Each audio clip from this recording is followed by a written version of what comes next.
오늘 우리에게 주신 하나님의 말씀은 시편 말씀입니다. 시편 80편 7절부터 15절까지의 말씀을 저와 여러분들이 한 절씩 교독하고 마지막 15절은 합독하시겠습니다. 만군의 하나님이여 우리를 회복하여 주시고 주의 얼굴의 광채를 비추사 우리가 구원을 얻게 하소서.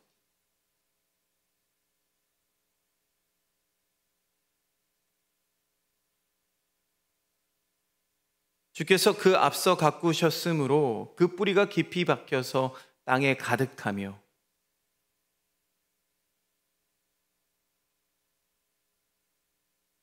그 가지가 바닥까지 뻗고 넝쿨이 강까지 미쳤거늘.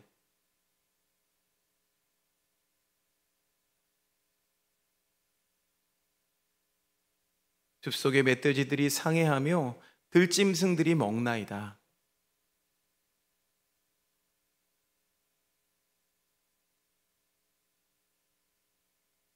함께 읽겠습니다. 주의 오른손으로 심으신 줄기요 주를 위하여 힘있게 하신 가지니이다. 아멘. 우리 주님의 은총이 우리 모두에게 함께 하시기를 빕니다. 어제가 처서였습니다. 흔히 처서는 땅에서는 귀뚜라미 등에 업혀오고 하늘에서는 뭉게구름 타고 온다 라고 말할 정도로 여름이 지나가고 가을이 찾아오는 때입니다. 이때가 되면 아침 저녁으로 선선해지면서 모기 입이 삐뚤어진다고 하죠. 저는 어저께 모기를 더 많이 물렸는데 아무튼 가을이 찾아옵니다. 가을에는 편지를 하겠어요 이런 노래가 떠오르기도 합니다. 때로는요 여러분, 중요한 것, 어떤 중요한 것은 단순히 또 직접적으로 다 표현할 수가 없을 때가 있습니다. 이미지와 은유와 상상력을 동원해서 표현해야만 그걸 다 표현해낼 수가 있는데요. 어떤 게 있을까요? 편지 얘기를 했으니까 연애 편지가 그렇죠. 그럼 연애 편지를 메모같이 적으면 어떨까요? 굉장히 무드 없고 굉장히 멋없는 그런 편지가 됩니다. 연애 편지 요즘 청년들은 많이 안 쓰고 메시지로 보낼 것 같은데 우리 때는 연애 편지 쓰잖아요. 그러면 거기 안엔 시적인 과장법으로 가득한 게 연애 편지입니다. 오 나의 햇살이요 이런 거 전 안 했는데 아무튼 그런 거 하신 적 있잖아요. 다 그런 기억이 있으시잖아요. 근데 우리가 드리는 예배도 마찬가지예요. 하나님께 드리는 연애 편지가 예배이기 때문이죠. 그래서 이 예배 안에는 수많은 이미지와 몸짓으로 가득 차 있습니다. 좋은 음악의 수사들이 이 예배에 등장하는 이유가 바로 그렇습니다. 지금은 예배 음악이 많이 축소되었는데 우리 지휘자님 잘 아시겠지만 이 예배 음악 하면은요 성전에 들어가는 노래, 나가는 노래뿐만 아니라 그 안에 수많은 예전 또 수많은 이야기들이 담겨 있습니다. 많은 성경의 말씀들이 시와 이야기로 표현되는 이유도 그렇습니다. 시와 이야기 두 가지 모두 풍부한 상상력을 필요로 하거든요. 그래서 오늘도 다시 한번 하나님께서 우리에게 주신 그 상상력을 발휘하여 함께 말씀을 묵상하기를 원합니다. 자, 오늘 말씀은 시편 말씀이죠. 시적인 이미지로 구성되어 있습니다. 그동안 우리는 하나님과 하나님 백성, 하나님과 이스라엘, 하나님과 교회, 하나님과 세상 사이의 이 복잡한 연결고리에 대해서 여러 가지 방식으로 이야기하는 것을 들어오셨을 겁니다. 오늘 말씀에도 그 한 가지가 등장하죠. 하나님은 포도원 주인 또는 포도나무의 역할을 맡고 계십니다.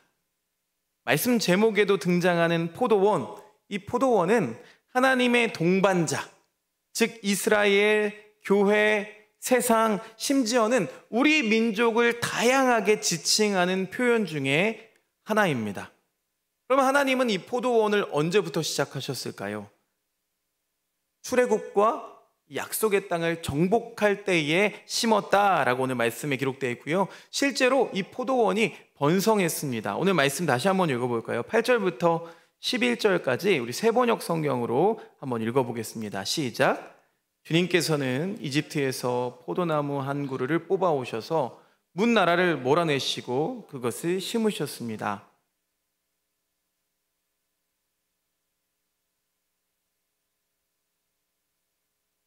산들이 그 포도나무 그늘에 덮이고 울창한 백향목도 그 가지로 뒤덮였습니다. 그 가지는 지중해까지 뻗고 세수는 유프라테스 강에까지 뻗었습니다. 포도원은요, 이 포도원은 포도원 주인의 의도대로 번성했습니다. 산에는 나무가 자라고 땅은 광활하게 이 포도원 주인의 소유가 되었습니다. 우리가 읽은 시편 80편 이 시는요, 고대 이스라엘에 내려진 하나님의 축복을 찬양하고 있습니다. 처음에는 찬양이 나와요. 이와 비슷한 노래가 미국에도 있습니다. 아시다시피 미국은 이민자의 나라죠.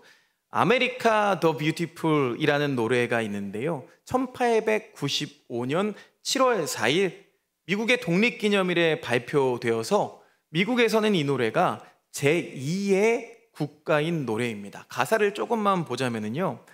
오 드넓은 하늘과 황금빛 곡식의 물결, 그리고 열매 맺힌 평원이로 솟아오른 자줏빛 산의 위엄이여, 미국이여 미국이여, 하나님께서 내게 은혜를 베푸시고 바다에서 바다까지 형제애로 내 선을 장식하라. 오늘 우리가 읽었던 시편의 내용과 거의 비슷한 내용의 노래입니다. 하나님은 관대하시고 무한한 번영이 있습니다. 여기에 담겨 있어요, 이 노래에. 근데 우리나라에도 여러분 비슷한 노래들이 있었던 것을 기억하시나요? 대표적인 노래를 한번 뽑아봤는데 1983년에 발표된 가수 정수라의 대한민국입니다. 다 기억하시죠? 원하는 것은 무엇이든 얻을 수 있고 뜻하는 것은 무엇이건 될 수가 있어. 이렇게 우린 은혜로운 이 땅을 위해, 이렇게 우리는 이강산에 노래 부르네. 이런 가사가 있어요. 근데 그때 그 시절 회상해 보면 저도 나이는 어리지만 올림픽을 앞두고 있고 막 이대로만 발전하면은 정말 우리나라가 무엇이든지 가능할 것만 같던 희망이 가득한 시대인 것 같은데, 그런데 여러분, 이 노래에는 슬픈 우리의 역사가 묻어 있다는 것을 알고 계신가요? 바로 이 노래가 정부의 관제 건정 가요로 이용되었다는 거죠. 제5공화국 정권이 이 정통성이 취약하다 보니까 국민들의 주인의식을 좀 고취시키자 해가지고 거창한 의도와의 탄생한 노래가 바로 제가 지금 말씀드렸던 대한민국입니다. 그런데 당시에도 가사랑 현실의 괴리가 심했기 때문에 아주 비판적인 시각이 많았습니다. 그런데 여러분, 같은 제목의 다른 노래가 있다는 걸 알고 계셨나요? 1990년에 정태춘이라는 가수가 부른 동명의 노래 대한민국입니다. 제목이 조금 다르죠. 문장 부호가 다릅니다. 정수라가 부른 건 느낌표고요, 정태춘이 부른 건 쉼표입니다. 내용을 짧게 소개해 보자면, 농촌 총각은 장가갈 색시가 없어서 쩔쩔매는데 특급 호텔에는 매춘녀가 득실거린다. 그런 내용을 시작으로 굉장히 강합니다. 심한 빈부격차에 또 범죄자는 날뛰고 있는데 민생 치안보다는 시위 진압에 힘을 쏟는 경찰, 변절하거나 부패한 민주투사, 그 정치인들을 이렇게 까내리는 내용이 가사의 전부입니다. 그러니 이 노래를 정식으로 발매할 수가 있었겠습니까? 어둠의 세계를 떠돌아다니다가 6년이 지난 1996년에서야 헌법소원에 승리해서 정식으로 복각이 됐습니다. 그럼 왜 이 희망의 창가가 점점 희미해졌는지 성경의 말씀으로 되돌아가 보겠습니다. 그런데 성경 말씀 가운데 이 포도원과 관련된 유명한 말씀이 하나 더 있어요. 이사야 5장 말씀인데요, 포도원의 노래로 알려진 말씀의 서두 1절과 2절 말씀을 같이 읽어보겠습니다. 시작. 내가 사랑하는 이에게 노래를 해주겠네.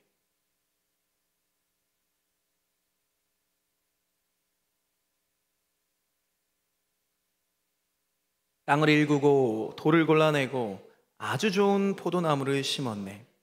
그 한가운데 망대를 세우고 거기에 포도주 짜는 곳도 파놓고 좋은 포도가 맺히기를 기다렸는데 열린 것이었고는 들포도뿐이었다네.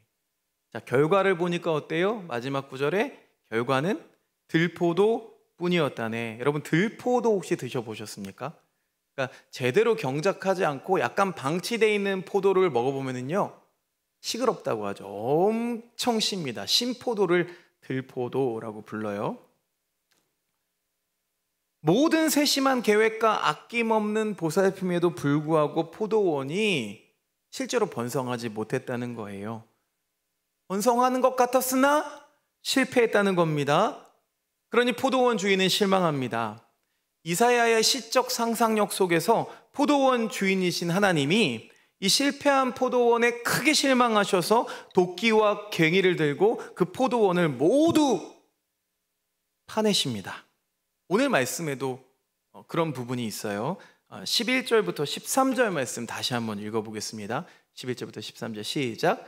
그 가지는 지중해까지 뻗고 새소는 유프라테스 강에까지 뻗었습니다. 그런데 어찌하여 주님께서는 그 울타리를 부수시고 이를 지나가는 사람마다 그 열매를 따먹게 하십니까? 멧돼지들이 숲에서 나와서 마구 먹고 들짐승들이 그것을 먹어 치우게 하십니까? 결국 시편, 이사야서 모두에서 예루살렘이 멸망하고 이스라엘이 심판을 받아서 포로로 끌려간 사실을 보여주고 있습니다.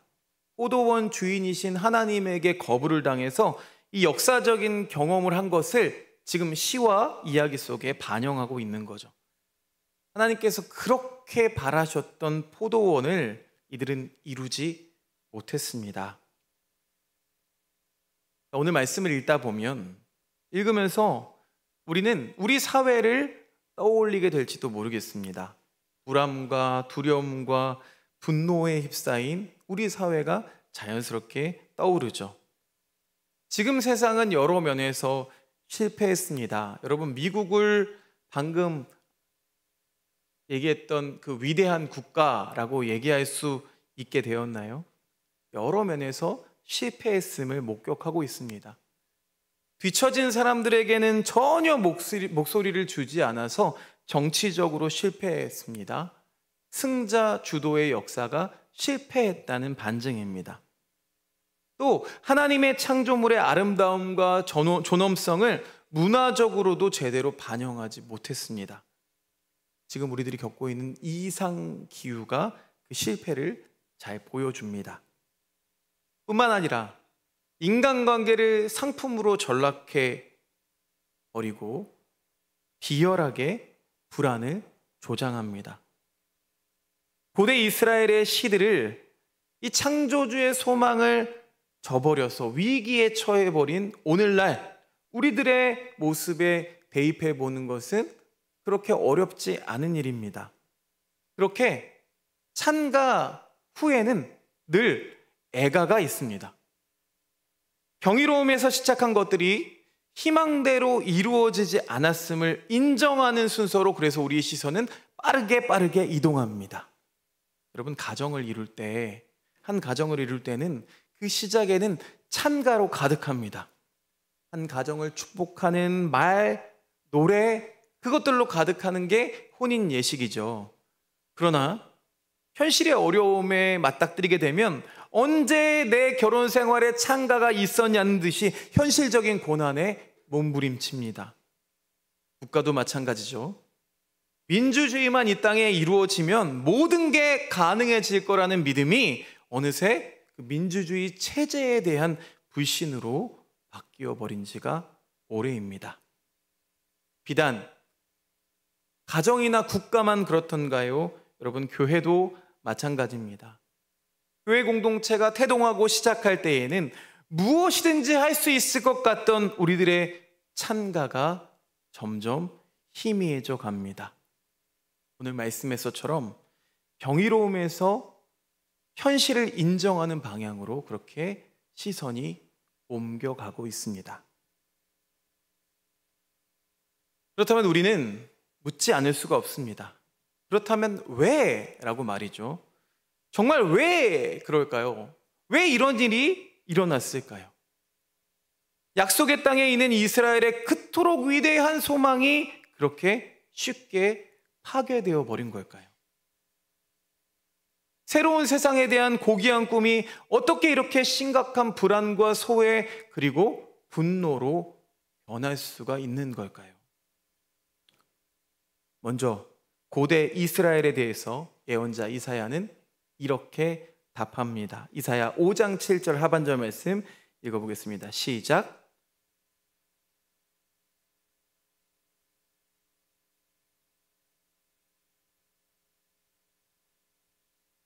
포도원 주인이신 하나님은 좋은 포도를 바라셨습니다. 인지상정입니다.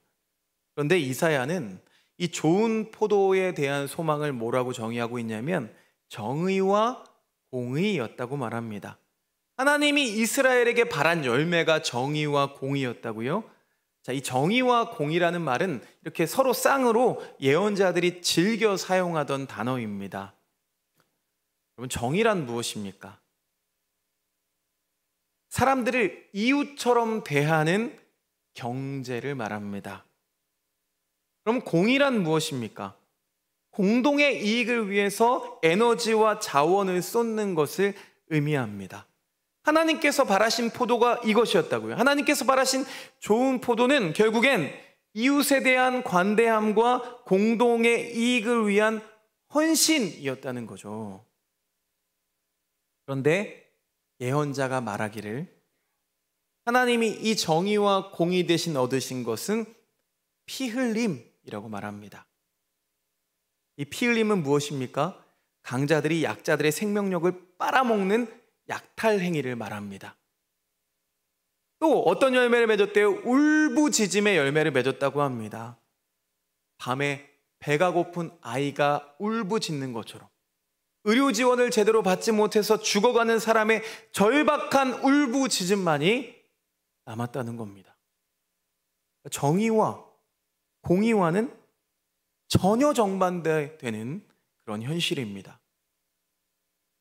이 예언처럼 옛 이스라엘이 포로로 끌려간 이유가 바로 이것입니다.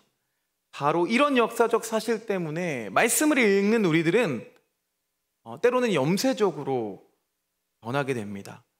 우리 사회 역시 결국 두려움, 분노, 폭력으로 끝날 것만 같은 거죠.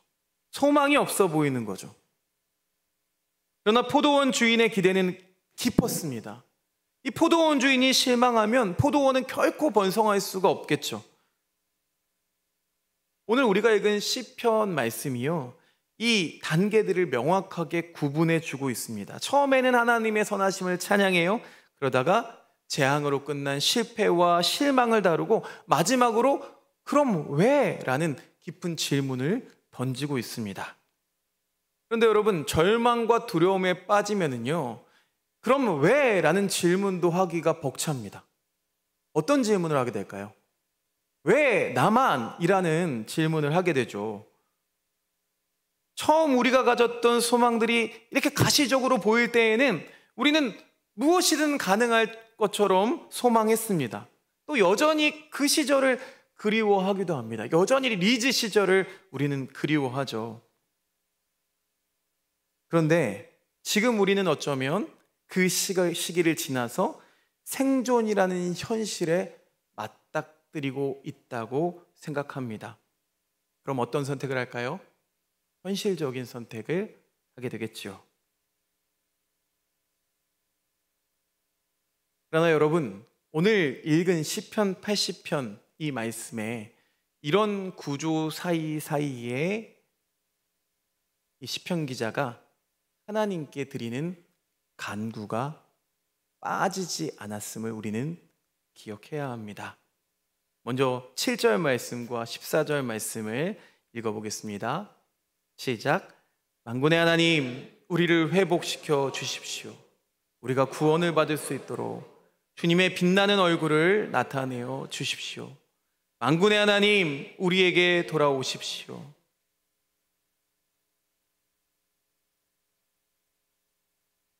우리를 회복시켜 주십시오. 주의 얼굴을 비춰 주십시오. 돌이켜 내려다보시고 우리를 아껴 주십시오. 포도원의 가능성을 되돌려 달라고, 다시 새로운 가능성을 우리에게 달라고 간구하고 있다고요. 고대 이스라엘에게 미래를 되돌려 달라고, 오늘 우리 사회의 가정과 교회의 꿈과 가능성을 되돌려 주시기를 간구하는 것을 우리가 잊어서는 안 된다는 겁니다. 포도원이 파괴되는 가운데 파괴되고 있으니까 우리는 그 절망의 침묵을 제대로 보지 못했습니다. 돌아보고 나니까 알게 되었지만 그 순간순간을 우리는 잘 보지 못했던 게 사실입니다. 그도 그럴 것이, 이념이 대립하고 있는 오늘날 우리가 한쪽으로 치우치면 다른 한쪽이 잘 보이지 않기 마련이죠. 정부의 희망을 가지지 않는 사람들이 정부에 대해서 강구할 리가 없습니다. 또 민간 부분에 희망을 가지지 않는 사람들이 이 민간이 스스로 회복할 수 없다고 여기기 때문에 이 민간 부분에 대해서 간구하지 않습니다. 그러나 하나님이 회복하시는 방법은 여러분 이런 게 아닙니다. 하나님의 회복 방법은 독특합니다.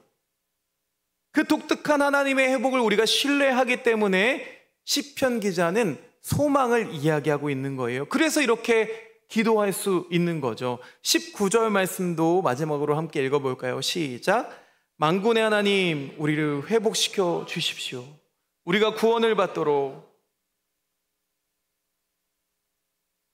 아멘입니다. 이것이 우리의 기도가 되어야 할 줄로 믿습니다. 시편 기자는 잘 알고 있었습니다. 하나님이 회복이라는 속임수를 쓴 마술사가 아니라는 것을 잘 알고 있습니다. 여러분, 우리는 속임수에 당하기 십상입니다. 주식 투자를 하거나 뭘 해도 내가 그거 금방 회복시켜 줄게요 라고 얘기하는 건 거의 다 가짜입니다. 속임수입니다. 사기입니다. 시편 기자는 하나님께서 회복을 향한 이 독특한 길이라는 것이 결국 하나님이 처음 말씀하셨던 것처럼 이웃을 사랑하면서 느리고 꾸준하며 열심히 일하는 거라는 것을 잘 알고 있었습니다. 여러분, 포도나무를 기를 때, 포도나무를 재배할 때 가지치기라는 작업을 합니다. 나무의 건강, 그리고 이 수확량을 조절해야 돼요. 너무 많이 열리면 포도가 맛이 없고, 또 너무 적게 열리면 또 수확량이 적어지잖아요. 적절하게 가지치기를 해줘야만 맛있는 포도를 많이 얻을 수가 있습니다. 그러니까 적절한 시기와 방법을 선택해서 진행해야 건강한 열매를 수확할 수가 있다는 거예요. 보통은 언제 하느냐? 늦겨울에 한 번, 그리고 여름에 한 번 이렇게 가지치기를 한다고 합니다. 근데 농사를 짓는 입장에서 한번 생각해 보면은요, 이 가지치는 날이 그닥 특별한 날이 아닙니다. 왜 그럴까요? 늘 가꾸고 돌보아야 되는데 그날만 조금 더 애를 쓰는 것 뿐이죠. 그것 말고도 농부에게는 해야 할 일이 많기 때문입니다. 그냥 아침 일찍 나가서 일하는 게 당연한 일인 거예요. 수많은 날들 중에 하루일 뿐입니다.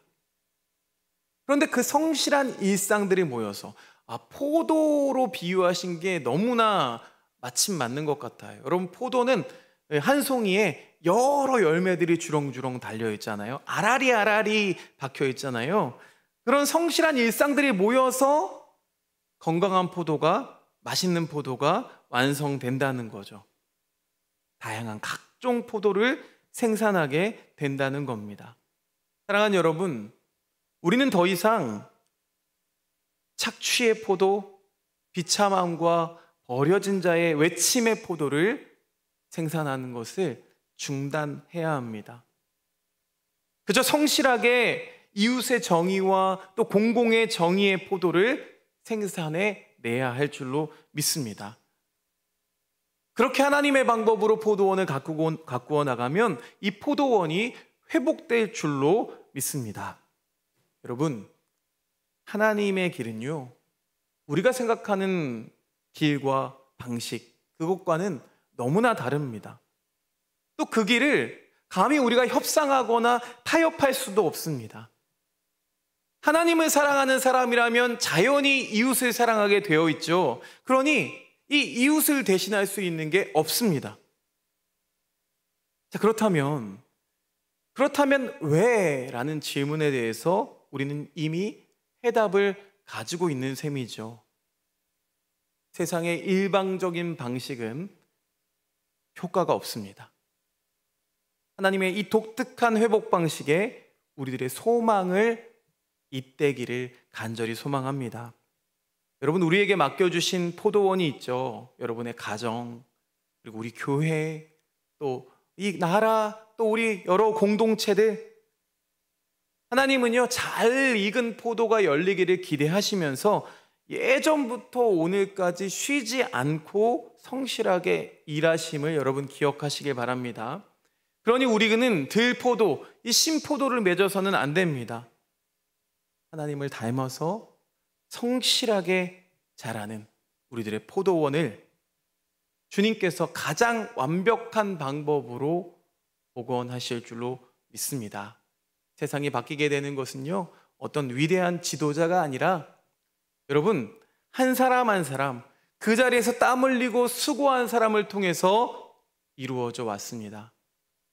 그 사실, 우리 무대 뒤에서 일하시는 주님을 믿으며 아름다운 열매, 맛있는 열매를 맺어가는 우리 공동체 되기를 간절히 소망합니다. 고마우신 주님 은혜를 감사합니다. 정의와 공의의 열매를 맺으라 하셨건만 하나님, 우리는 착취의 열매, 울부짖음의 열매를 맺었습니다. 그래서 때로는 염세적으로 변합니다. 현실에 안주하게 됩니다. 그러나 주님은 우리를 회복하는 분이심을 믿습니다. 우리에게 주어진 그 하루하루의 일상을 통하여서 우리가 하나님이 말씀하신 이웃을 사랑하고 하나님 나라를 위하여 우리를 헌신하는 그 하루하루가 모일 때 주님 반드시 아름다운 열매를 맺게 하실 것을 믿습니다. 그 약속을 신뢰하며 하나님 오늘 주님 앞에 나아가게 하여 주시옵소서. 예수 그리스도의 이름으로 기도드립니다. 아멘. 우리 주신 말씀 기억하면서 창조의 아버지, 우리를 창조하신 하나님 앞에 찬양을 올려드립니다.